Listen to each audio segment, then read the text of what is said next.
Paul Pogba laporkan kakaknya ke polisi, tuduhan pemerasan 191 miliar rupiah. Gelandang Juventus, Paul Pogba muncul dengan kabar mengejutkan dari luar sepak bola. Dia terlihat berseteru dengan kakak kandungnya, Mathias Pogba. Seperti dikutip Football Italia, Senin 29 Agustus 2022, Paul Pogba melaporkan kasus dengan kakaknya ke polisi. Paul Pogba diketahui memiliki dua orang saudara kandung, Mathias dan Florentin Pogba. Keduanya juga berprofesi sebagai pemain sepak bola, akan tetapi karir mereka tidak sebagus Paul Pogba. Selama ini, hubungan Pogba bersaudara terlihat baik-baik saja. Namun, lewat media sosial, Mathias beberapa waktu lalu membuat sebuah pernyataan yang kontroversial tentang Paul Pogba. Mathias membuat pesan ancaman kepada Paul Pogba, bukan hanya sang adik, Mathias juga menyeret nama top yakni Kylian Mbappe dalam pesan tersebut. Mathias Pogba secara mengejutkan membuat klaim tentang Paul Pogba. Dia mengaku akan mengungkap seperti apa sikap asli sang adik. Mathias menilai adiknya tidak layak mendapat segalanya jika sikap aslinya terbongkar. Seluruh dunia berhak tahu hal-hal tertentu, sehingga publik bisa memutuskan apakah Paul Pogba pantas dikagumi, dihormati, dan layak mendapat tempat di timnas Prancis, kata Mathias Pogba. Mathias juga memberi ancaman terkait karir Paul Pogba bersama Juventus. Bukan hanya itu, Mathias juga mempertanyakan apakah adiknya layak untuk mendapatkan sejumlah kerjasama komersial. Lalu, Mathias juga berkomentar tentang Mbappe. Saya akan memberitahu Anda tentang beberapa hal yang sangat penting soal Kylian Mbappe, dan akan ada beberapa elemen dan banyak testimoni untuk mengonfirmasi ucapan saya, kata Mathias. Paul Pogba tidak tinggal diam terkait ancaman dari Mathias. Paul Pogba telah membuat pernyataan sikap sebagai respons atas ancaman dari sang kakak. Bahkan, Pogba disebut sudah melaporkannya ke polisi. Pernyataan yang baru-baru ini dirilis Mathias Pogba di media sosial, sayangnya bukan hal yang mengejutkan. Itu dirilis setelah berbagai ancaman dan usaha pemerasan oleh komplotan terorganisir kepada Pogba. Ucapan pernyataan pihak Paul Pogba. Paul Pogba telah melaporkan Mathias kepada pihak kepolisian. Salah satu tuduhan yang dibuat Paul Pogba adalah upaya pemerasan dengan nilai 13 juta euro, sekitar 191 miliar rupiah. Laporan tersebut dibuat kepada kepolisian di Italia dan Prancis.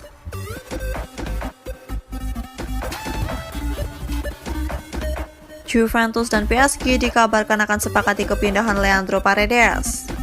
Langkah Juventus untuk mendatangkan Leandro Paredes dari PSG dikabarkan kian dekat. Berbagai laporan di Italia mengklaim Juventus dan PSG diharapkan mencapai kesepakatan mengenai kepindahan Leandro Paredes ke Turin hari ini waktu setempat.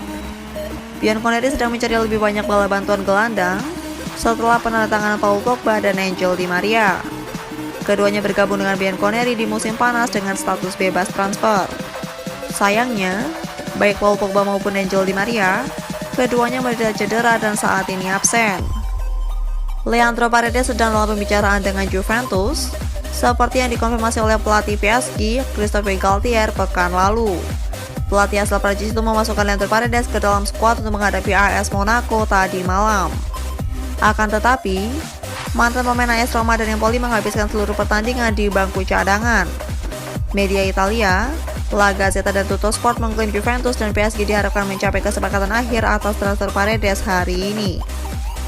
Pemain berusia 28 tahun itu harus bergabung dengan Juventus dengan kesepakatan pinjaman awal dengan opsi untuk membeli yang menjadi wajib jika target tertentu terpenuhi.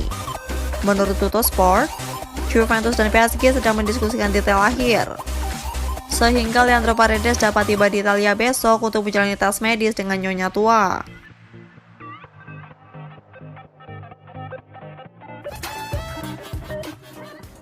Penampilan Fabio Miretti kontra AS Roma pukau Massimiliano Allegri.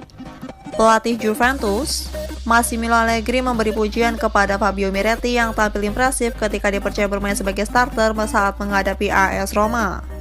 Sang gelandang berusia 19 tahun itu dipercaya bermain sejak menit pertama ketika Bianconeri menjamu AS Roma pada pekan ketiga Serie A 2022-2023, Sabtu 27 Agustus malam kemarin waktu Indonesia Barat. Fabio Miretti baru menembus skuad senior Juve pada musim lalu, namun dia berhasil mencadangkan para gelandang yang lebih senior, seperti Weston McKennie dan Denis Zakaria dalam pertandingan ini. Ajaibnya, Gelandang muda asal Italia ini tampil dengan brilian di lini tengah Juventus. Dan pelatih Massimiliano Allegri pun sangat terpukau dengan cara Miretti bermain, yang seakan sudah sangat berpengalaman padahal baru masuk ke tim senior musim lalu.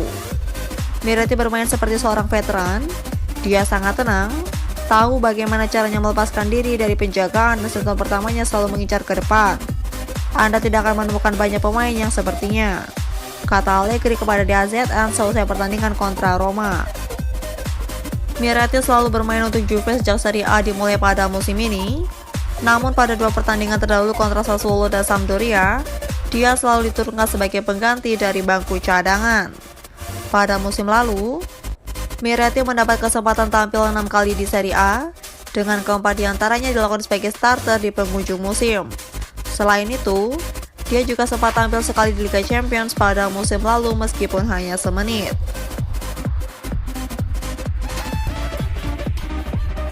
Max Allegri sebut Juventus perlukan 3 pemain bintang ini agar maksimal. Pelatih Massimiliano Allegri mengatakan bahwa Juventus memerlukan Federico Chiesa, Paul Pogba, dan Angel Di Maria agar bisa memaksimalkan formasi 4-3-3. Si Nyonya Tua mengawali 3 pekan perdana Serie A musim 2022-2023 tanpa menelan sebuah kekalahan pun.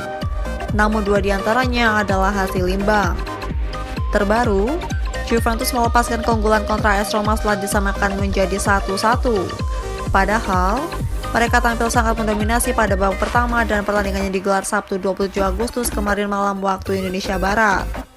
Untuk hasil pertandingan itu, pelatih Massimiliano Allegri memuji manajer AS Roma, Jose Mourinho, yang mampu membaca permainan dengan sangat baik. Dia selalu pintar dan tajam dalam caranya membaca permainan.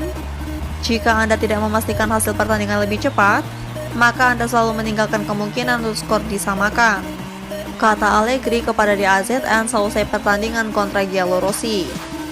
Kami kelelahan setelah penampilan yang luar biasa di babak pertama. Kami seharusnya mengalirkan bola dan memperlambat permainan. Itu adalah sesuatu yang perlu kami pelajari. Anda tidak bisa mengharapkan sebuah tim untuk mendominasi selama 90 menit. Allegri nampaknya fokus kepada formasi 4-3-3 pada saat ini. Namun itu bisa berubah karena dia menunggu kembalinya 3 pemain bintang yang sedang cedera saat ini. Pertama-tama, kami akan memerlukan Federico Chiesa, Paul Pogba, dan Angel Di Maria kembali. Karena mereka memiliki teknik yang bisa mengubah kecepatan, membuat pergantian dari bangku cadangan juga menciptakan perbedaan besar, tambah Allegri.